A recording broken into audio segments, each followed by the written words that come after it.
Assalamualaikum warahmatullahi wabarakatuh. Pada hari ini kita akan sambung pembelajaran kita mengenai pengurusan projek. Di akhir pembelajaran ini, murid akan dapat menganalisis perancangan projek dan jadual kerja, menyediakan anggaran kos,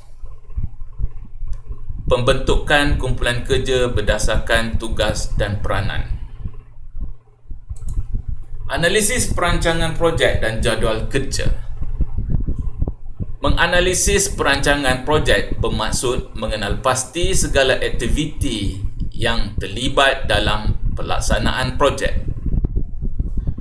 Perkara utama yang perlu dilaksanakan ialah dengan menyediakan jadual kerja. Beberapa garis panduan penyediaan penjadualan kerja. Yang pertama, menentukan aktiviti yang perlu ada, menyusun aktiviti mengikut keperluan, menganggap sumber yang diperlukan untuk aktiviti, menganggarkan tempoh masa yang untuk sesuatu aktiviti, membangunkan jadual dan akhir sekali menganggarkan kos dan menyediakan bajet.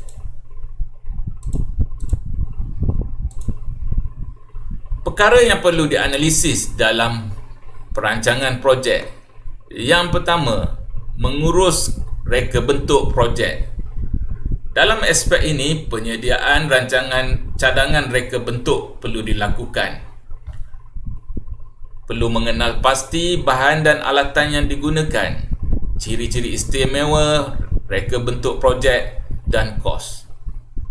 Yang kedua, menyelidik reka bentuk projek. Reka bentuk perlulah tidak terlalu sukar mengikut keupayaan kendiri. Selain itu, kaedah dan teknologi sesuai perlu difikirkan sebelum mereka bentuk projek. Yang ketiga, menjana idea reka bentuk projek.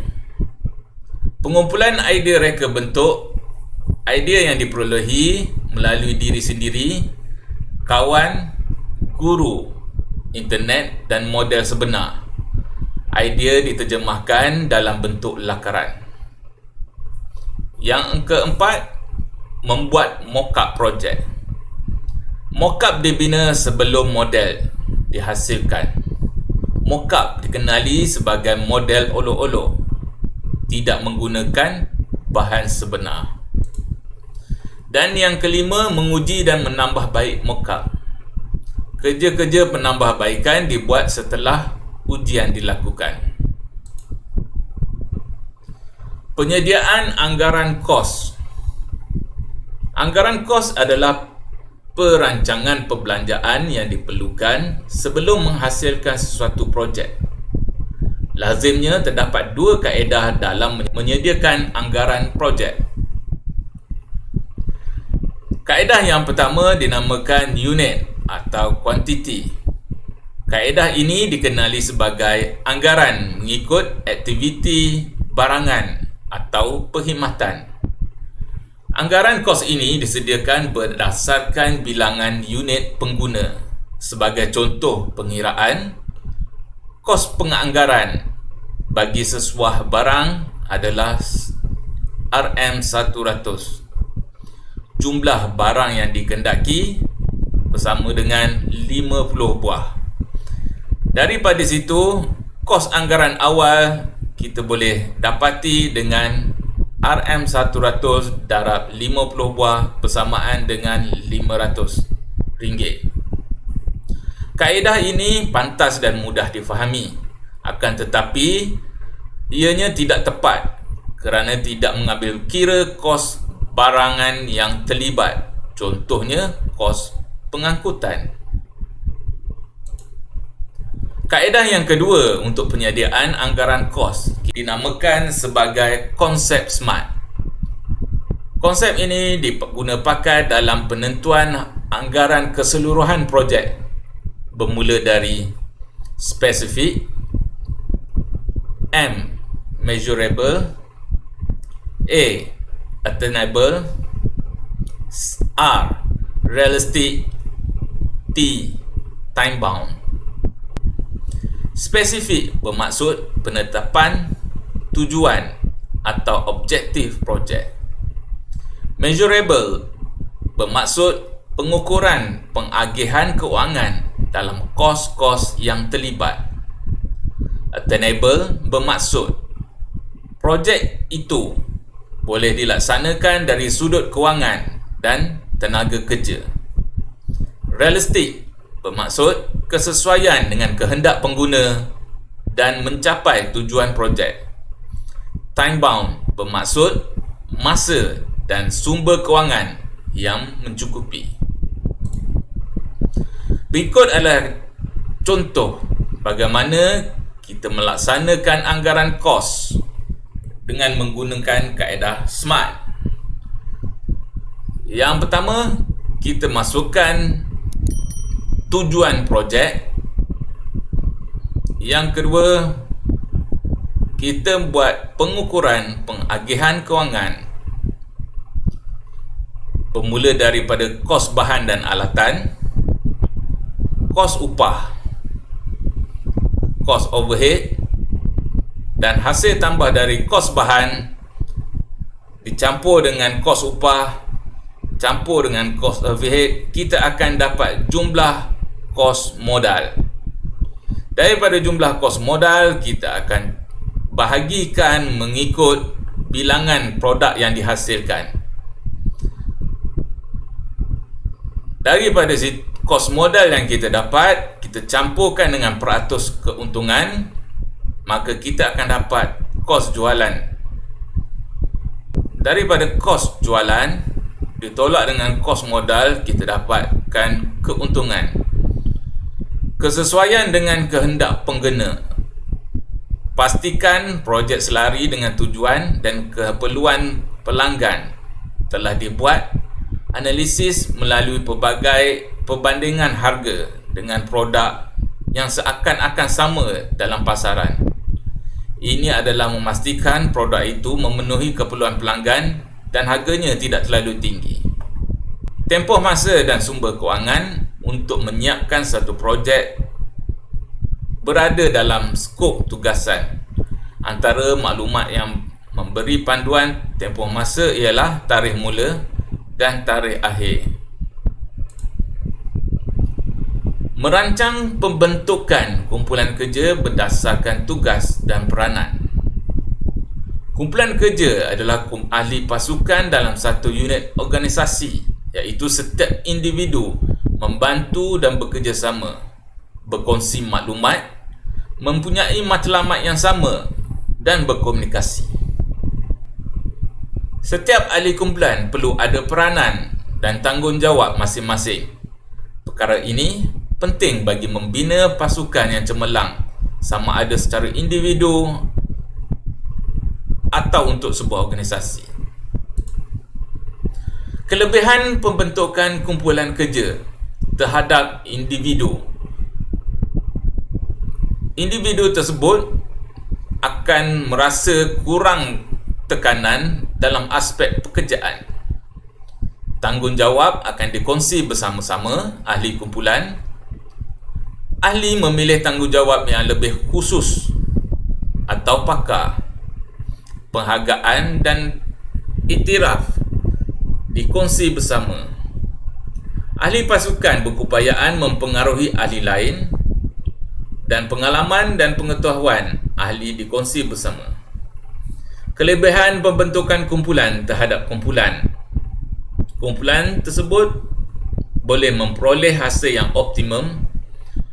Hubungan rapat sesama ahli, komunikasi berlaku secara terbuka, penlibatan yang menyeluruh, pengumpulan sumber dan manfaatnya secara maksimum, dan akhir sekali meningkatkan motivasi staf.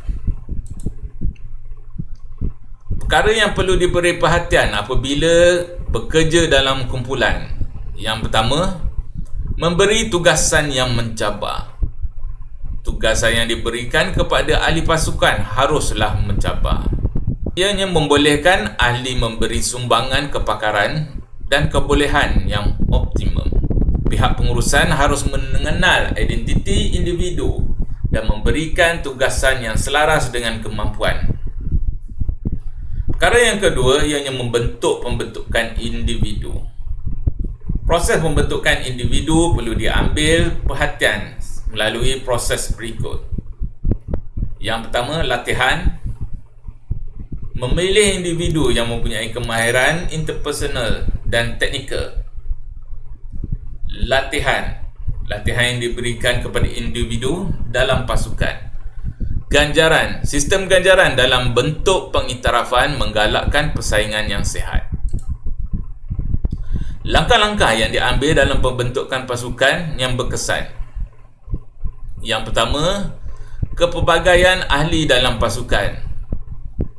Maksudnya di sini, kepelbagaian ahli dari segi latar belakang, kepakaran dan lain-lain lagi. Bilangan ahli pasukan tidak terlalu besar. Pemilihan ahli dilakukan dengan teliti. Memberikan latihan yang berterusan jika terdapat ahli pasukan yang mempunyai kekurangan kepakaran. Menerangkan matlamat pasukan dengan jelas. Sistem ganjaran yang sistematik. Menggunakan pengukur prestasi yang sesuai. Menggalakkan penyertaan ahli pasukan dalam semua aktiviti. Melaksanakan aktiviti pembentukan pasukan. Berikut adalah contoh jadual pembahagian kerja. Jika pelajar dapat lihat di sini, setiap jawatankuasa dia ada tugas masing-masing. Sebagai contoh, pengurus. Kita ada bahagikan 4 tugas di sini, bermula dengan tugas pembincangan dengan pelanggan, penentuan skop projek untuk tugasan kedua, tugasan ketiga pembahagian ahli tugas, tugasan keempat menganalisis maklum balas pelanggan untuk penambahbaikan. Begitu juga untuk ahli jawatankuasa bagi tadbir urus, pereka bentuk dan pembangunan mock-up. Berikut adalah tugasan kerja yang perlu anda lakukan pada minggu ini. Pada November 2020, Kelab Pelancongan Sekolah akan mengadakan program lawatan sambil belajar ke Langkawi. Program tersebut semestinya memerlukan kos perbelanjaan yang tinggi bagi setiap pelajar. Bagi mengurangkan tanggungan perbelanjaan, anda dikehendaki menubuhkan satu pasukan kerja, iaitu 5 orang sepasukan, bagi menghasilkan satu produk cenderahati untuk dijual. Kertas kerja pengurusan projek perlu dihasilkan mengikut format yang dilampirkan. Bermula daripada tajuk projek, ahli kumpulan, situasi, objektif atau tujuan, sasaran, bilangan pengeluaran, lakaran projek, iaitu lakaran reka bentuk, jadual kerja bermula daripada minggu pertama sehingga minggu ke-9, jawatan kuasa projek, tugasan ahli jawatankuasa, anggaran kos dari segi kos bahan, kos upah, kos overhead,